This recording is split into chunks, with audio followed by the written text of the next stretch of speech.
جناب گوہر اشرفی صاحب اللہ حضرت علامہ جناب نور احمد نور صاحب اللہ صدارت قیادت کرتے ہوئے اور یہاں پر ہماری رہنمائی اور ہمیں نور کا حقدار بنانے کے لیے حاضر آنے والے تمام علماء کرام و حاضرین بزم السلام علیکم ورحمۃ اللہ تعالی وبرکاتہ۔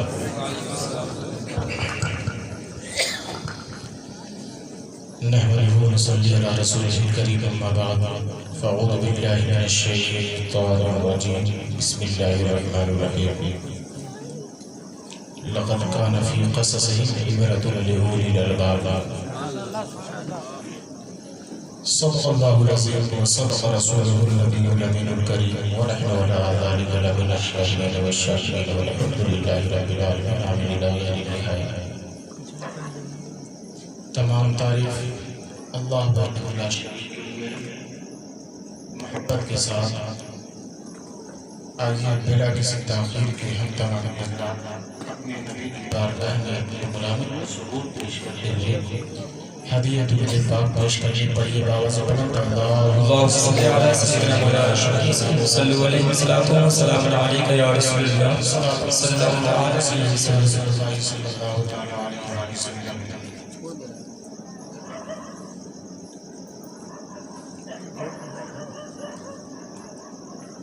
علامہ اقبال بڑے پیارے انداز میں کہتے ہیں یقین حکم کا عمل پہ ہے محبت فاتح عالم، یقین حکم کا عمل پہ ہے محبت فاتح عالم، جہاد زندگانی میں ہے یہ مردوں کی شمشیریں، بے شک سبحان اللہ، جہاد زندگانی میں ہے یہ مردوں کی شمشیریں۔ لیکن دوستوں حقیقت یہ ہے کہ محمد سے وفاتوں نے تو ہم تیرے علامہ اقبال رب کی بولی کو اپنے شعر میں ڈھال کے کہتے ہیں، اللہ کہتا ہے کہ محمد سے وفا تو نے تو ہم تیرے ہیں، یہ جہاں چیز ہے کیا لوح و قلم کے ماشاءاللہ۔ ہمارا حال کیا ہے؟ عشق قاتل سے، کیا حال؟ عشق قاتل سے، مقتول سے ہمدردی کی۔ بات سمجھ میں آ رہی ہے؟ تھوڑا بات کچھ آپ بولیے کچھ ہم بولیں، سفر چلتا رہے گا انشاءاللہ۔ علامہ اقبال کہتے سمجھیے گا آج کی سیاست کا خلاصہ ہے عشق قاتل سے، مقتول سے ہمدردی بھی، یہ بتا کس سے محبت کی جزا مانگے،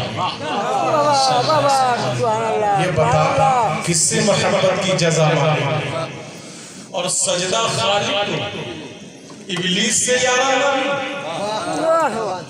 سجدہ خالق کو ابلیس سے یارانہ بھی، حشر میں کس سے عبادت کی جزا مانگے گا، حشر میں کس سے عبادت کی جزا مانگے گا۔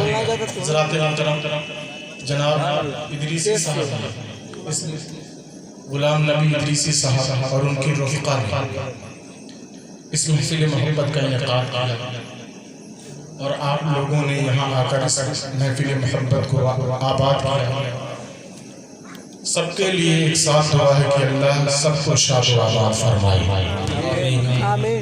سب کو ان کے نیک اور جائز مقاصد میں کامیاب و کامران فرمائے۔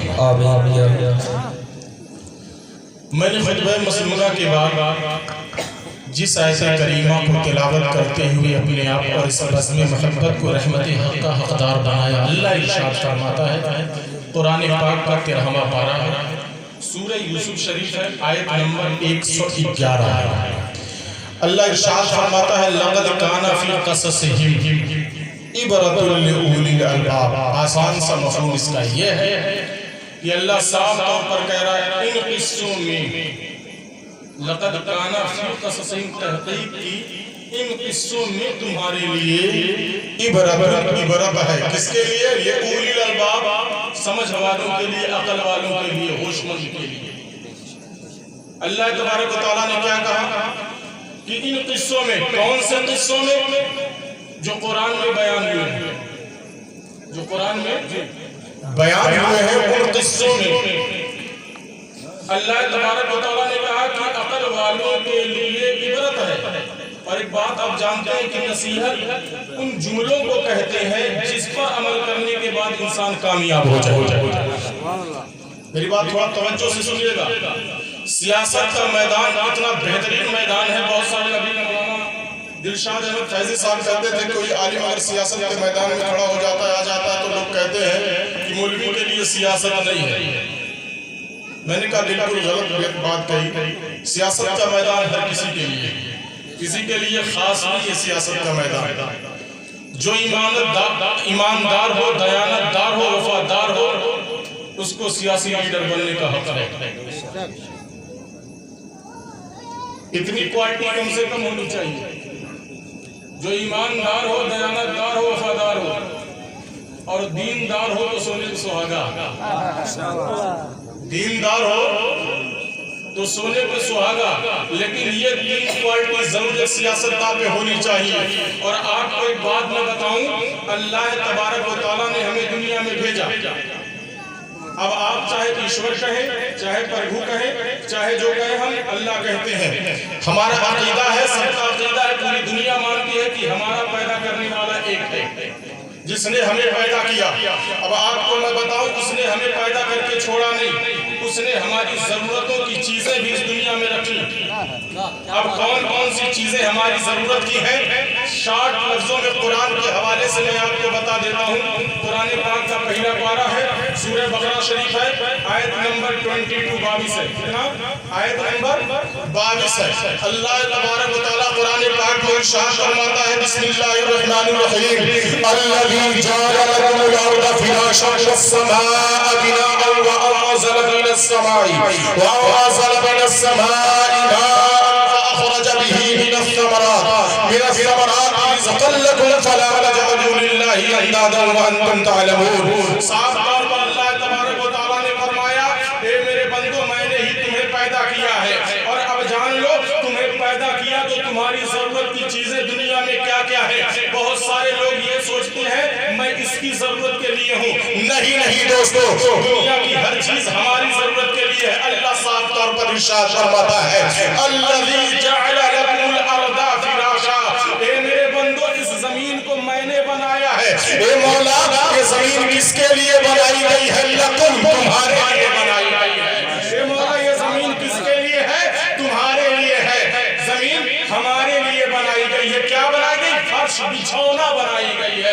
الذی جعل لکم الارض فراشا والسماء بناء، اللہ تبارک و تعالیٰ فرما رہا ہے، اے میرے بندے، تو نے زمین کو جان لیا کہ تیرے لیے ہے۔ اب آسمان کو بھی دیکھ لے، اتنی اونچائی پر ہے جہاں پر ہر کسی کی پہنچ رہی ہے۔ آسمان کو دیکھنے کے لیے ہر آدمی گردن کو اٹھا کر اس کی طرف دیکھتا ہے اور اس کی بناوٹ کو دیکھ کر مبہوت ہو جاتا ہے، لیکن سن میرے بندے، اللہ کہہ رہا ہے والسماء بناء، میں نے آسمان کو چھت بنایا ہے، آسمان کو چھت بنایا ہے۔ سوال کرو مولا، یہ چھت کس کے لیے ہے؟ تو ایک ضمیر پھر آئے گی، لکم، یہ آسمان کی چھت بھی تمہارے لیے ہے میرے بندو، آسمان کی چھت بھی تمہارے لیے ہے۔ اللہ اکبر۔ والسماء بناء وانزل من السماء ماء، اللہ آگے ارشاد فرماتا ہے، اور اے میرے بندو، اس کے بعد تیسرا نمبر آتا ہے پانی کا، تیسرا نمبر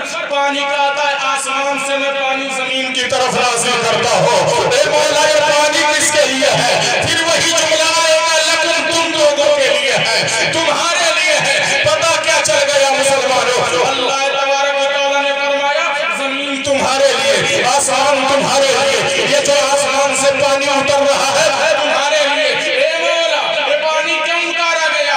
والسماء بناء وانزل من السماء ماء فاخرج به من الثمرات رزقا لکم، رزقا لکم،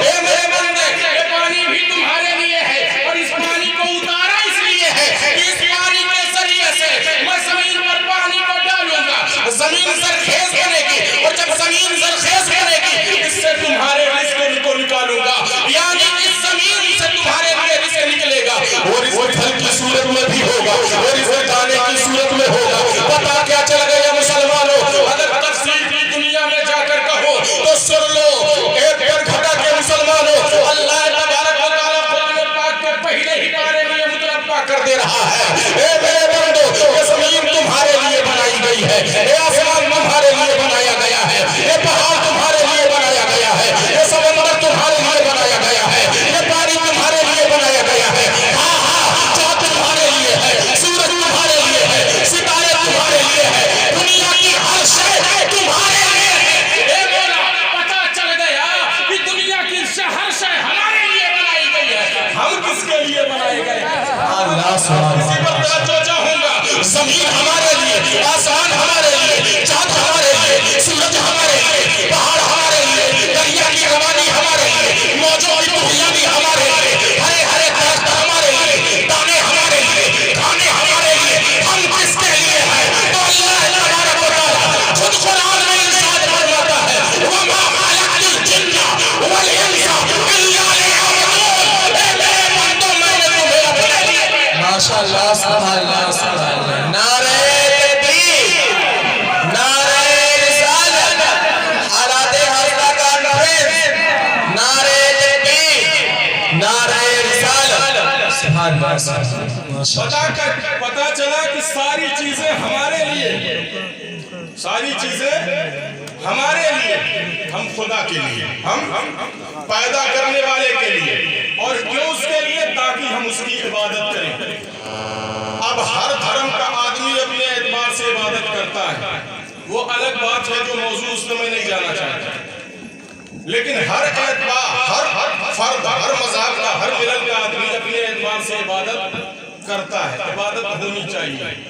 اپنے مولا کو ہمیشہ اپنے فکر میں رکھنا چاہیے, کبھی بھی اس سے غافل نہیں ہونا چاہیے. اگر اس سے غافل ہوگے تو اللہ تبارک و تعالیٰ تمہیں فراموش کر دے گا, اور جب اللہ تمہیں چھوڑ دے گا نا تو پھر دنیا بھی تمہیں چھوڑ دے گی. ایک بات جان لیجیے, جب آپ ہمیشہ رب کو اپنے ذہن میں رکھیں گے کہ میں رب کے لیے ہوں, تو آپ کبھی غلط کام نہیں کر پائیں گے. آپ کسی بھی پلیٹ فارم پہ ہوں, آپ امامت کے منصب پہ ہوں, تو جب خدا نظر میں رہے گا تو آپ امامت کے فرائض بہتر طریقے سے انجام دیں گے. آپ سیاست کے میدان میں ہو, اگر خدا نظر میں ہو, خدا نظر میں ہو تو سیاست کے تمام امور آپ بہتر طریقے سے انجام دیں گے. لیکن آج دیکھا جا رہا ہے مسلمانوں, چاہے خطابت کا میدان ہو, چاہے نقابت کا میدان ہو, چاہے سیاست کا میدان ہو, چاہے امامت کا میدان ہو, آج لوگ اپنے ذہن سے خدا کو فراموش کر چکے ہیں, رب کی بارگاہ کو فراموش کر چکے ہیں, اللہ تبارک و تعالیٰ کو اپنے ذہن سے نکال چکے ہیں. سب کے دماغ میں تو یہ ہے کہ ہمیں پیدا کرنے والا رب ہے, لیکن انسان یہ نہیں جانتا ہے کہ جس رب نے ہمیں پیدا کیا اور جس رب نے ہمیں یہ ساری چیزیں دی ہیں, یہ جو نعمتیں ہمیں ملی ہیں, ایک دن ایسا بھی آنے والا ہے کہ رب تبارک و تعالیٰ ہم سے ساری چیزوں کے بارے میں سوال کرے گا. آپ کہو گے کہاں ہے؟ یہی قرآن پاک کا پہلا پارہ ہے, سورہ بقرہ شریف ہے, جہاں ساری باتیں قرآن سے ثابت کر رہا ہوں. دوستو وہی یہ بھی لے کے چلو, جو لوگ سیاست کے میدان میں یا امامت کے میدان میں یا خطابت کے میدان میں یا کسی بھی میدان میں کھڑے ہیں, ان کے لیے سب سے اہم اور سب سے ضروری بات ہے, اللہ تبارک و تعالیٰ نے قرآن پاک کے پہلے پارہ سورہ بقرہ شریف میں ارشاد فرمایا کیف تکفرون باللہ وکنتم امواتا فاحیاکم ثم یمیتکم ثم یحییکم ثم الیہ ترجعون. اے لوگوں سنو, ہمارا پیدا کرنے والا رب ہم کو کیا کہہ رہا ہے, ہم سے کیا فرما رہا ہے, ہمیں کس چیز کی یاد دلا رہا ہے. اللہ ارشاد فرما رہا ہے, اے میرے بندو کس طریقے سے تم مجھے بھول چکے ہو, کیف تکفرون, کس طریقے سے تم میرا انکار کر رہے ہو, کس طریقے سے تم مجھے چھوڑ بیٹھے ہو. کیف تکفرون باللہ وکنتم امواتا, یعنی پہلے تم نہیں تھے. میرا انکار کرنے کی کوشش کرو, اپنی حقیقت سنو, تم پہلے نہیں تھے. ظاہر سی بات ہے, میں آج 33 سال کا ہوا, 34ویں سال میں اگر پیچھے جائے تو میں نہیں تھا. میں کیونکہ 33 سال کا ہوا ہوں, 50 سال پیچھے میں نہیں تھا, اب ہوں, اور 100 سال بعد میں نہیں رہوں گا. یہاں پر جو لوگ 80 سال کے ہیں وہ 90 سال پہلے نہیں تھے, اب موجود ہیں, 10 سال بعد وہ پھر نہیں ہوں گے. آپ موجود ہیں, پہلے نہیں تھے, اب ہیں, آگے نہیں رہیں گے. اللہ یہی کہہ رہا ہے, پہلے آپ نہیں تھے, ثم احیاکم, پھر میں نے تمہیں پیدا کیا. اللہ کہہ رہا ہے پھر میں نے تمہیں پیدا کیا. پھر اللہ ارشاد فرما رہا ہے ثم یمیتکم، اے میرے بندے کبھی مجھ سے غافل مت ہونا، پہلے نہیں تھے، میں نے تمہیں پیدا کیا، ثم یمیتکم، پھر میں تمہیں مار دوں گا. اللہ کیا کہہ رہا، پھر میں تمہیں مار دوں گا. اللہ مار دے گا ایک کو. اس زندگی میں اکڑو نہیں، ظلم و ستم کا بازار مت کرو گے، وہ نہیں تھے ہو، پکڑنے کی ضرورت نہیں ہے، پھر نہیں رہو گے، ختم کر دیا جاؤ گے. یہ مت سوچنا کہ سیاست کی کرسی آپ کو بچا لے گی، یہ مت سوچنا